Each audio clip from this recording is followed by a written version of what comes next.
Is Google saying that a sign-in prompt was sent to your phone but nothing ever appears? Have you requested the prompt over and over again without any success? If so, don't keep retrying blindly because it usually won't solve the problem. In most cases, the issue comes down to checking the wrong phone, notification settings, your internet connection, or whether the phone is still trusted by your Google account. In this video, I'll walk you through the official troubleshooting steps recommended for legitimate account owners without risking your account or trying unsafe workarounds. Let's get started. Step 1. Check the correct phone. The first thing to verify is that you're checking the correct Android phone. Google sign-in prompts are only sent to devices that are already connected to your Google account and recognized as trusted. If you have multiple phones or recently changed devices, make sure you're looking at the one that was previously signed into your account. If you're checking the wrong phone, no prompt will ever appear there.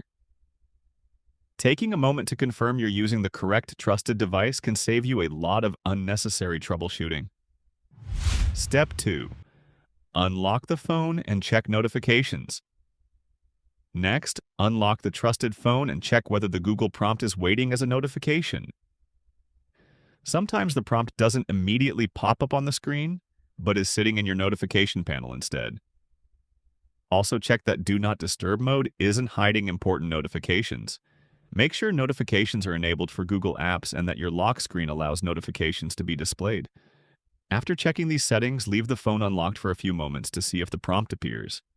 Step 3. Check internet connection. Google prompts require an active internet connection to arrive. If your phone has a weak or unstable connection, the notification may be delayed or fail completely. Try switching from Wi-Fi to mobile data or from mobile data back to Wi-Fi. Once connected, keep the phone online for a minute before requesting another prompt. A stable internet connection is one of the most common requirements for Google sign-in verification to work properly. Step 4. Open Google App or Gmail. If the prompt still hasn't appeared, try opening the Google app or Gmail on the trusted phone. Sometimes simply opening a Google application refreshes your account session and allows the verification prompt to arrive. Leave the app open for a few seconds while keeping the phone connected to the internet. This simple step often helps re-establish communication between your device and Google's servers without requiring any risky changes. Step 5. Check whether the phone is still trusted. If you've recently factory reset your phone, signed out of your Google account, replaced the device, or haven't used it for a long time, it may no longer be recognized as a trusted device. In that situation, Google may not send sign-in prompts to that phone anymore. This is normal security behavior designed to protect your account.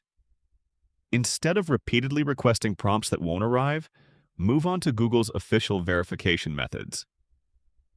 Step 6. Use another official verification method. If the prompt still doesn't appear, use one of Google's approved verification options. Depending on your account, you may be able to verify your identity using a recovery phone number, recovery email, passkey, security key, or Google's official account recovery process. Always complete verification only through Google's official sign-in and recovery pages. Avoid websites, apps, or videos that promise to bypass Google's security, as they can put your account at risk. Let's quickly review the safest way to fix a missing Google sign-in prompt. First, make sure you're checking the correct trusted phone. Then, unlock the phone and verify that notifications aren't being blocked. Confirm the phone has a stable internet connection and try opening the Google app or Gmail to refresh your account session. If the phone was reset, replaced, or signed out, it may no longer receive prompts. Finally, use Google's official recovery options like your recovery phone, recovery email passkey, security key, or the official account recovery process. If you found this guide helpful and want more easy-to-follow Android, Google account, and security tutorials, be sure to like this video, subscribe to TechFix guides, and turn on notifications so you never miss our latest tech tips. Thanks for watching, and I'll see you in the next video.